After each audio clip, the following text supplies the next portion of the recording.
Are you going to do to Holland what Mr. Trump is doing to America?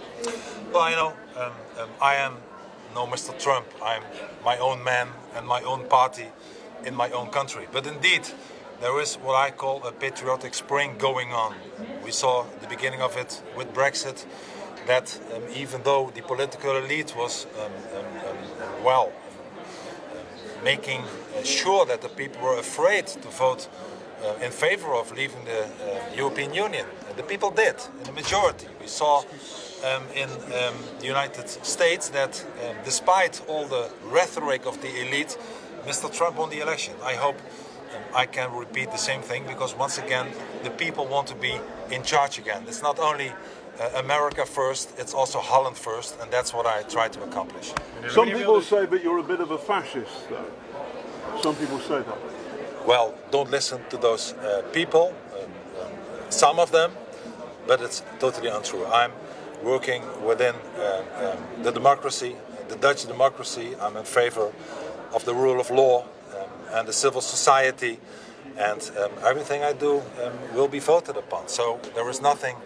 I have only things against fascism. As a matter of fact, I believe that the Islamization of our free societies are, as a matter of fact, to be compared with the past, where other totalitarian ideologies were dominant in parts of the world. Communism, fascism, and Islamism, or Islam, is, when it comes to the comparison, very close to that. So I want to stay free of fascism, Islamofascism, communism, and I want to restore freedom in Holland. Aren't you blurring a couple of things there? There's a difference between Islam and Islamism.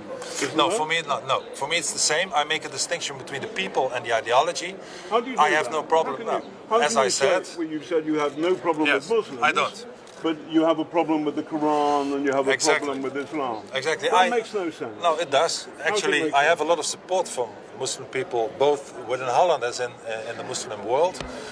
People know, and you look at every country where the Islam is dominant, yet you have a total rejection of freedom. When it comes to the common people, when it comes to journalists, Tunisia, that's not true though, is it? Christians, Jews, homosexuals, and I don't want more of that to come to our free society. So that's what I'm fighting against, and I make a distinction. You can make a distinction. Not all Muslims are terrorists. It would be ridiculous only to suggest that. I will never do that. But most of the terrorists in Europe, at least, are Muslims, and this is a fact that we cannot ignore. We can be politically correct and do as if nothing is the matter at all, but unfortunately that's true, and exactly that position of the elite, many journalists, academics, makes the people so angry. You know, they don't want to be represented by that people anymore. Meneer Wilders, mag ik het Dat ben ik. Meneer Wilders, you. u bent heel populair onder jonge mensen. Als in, Some answers there, of a kind.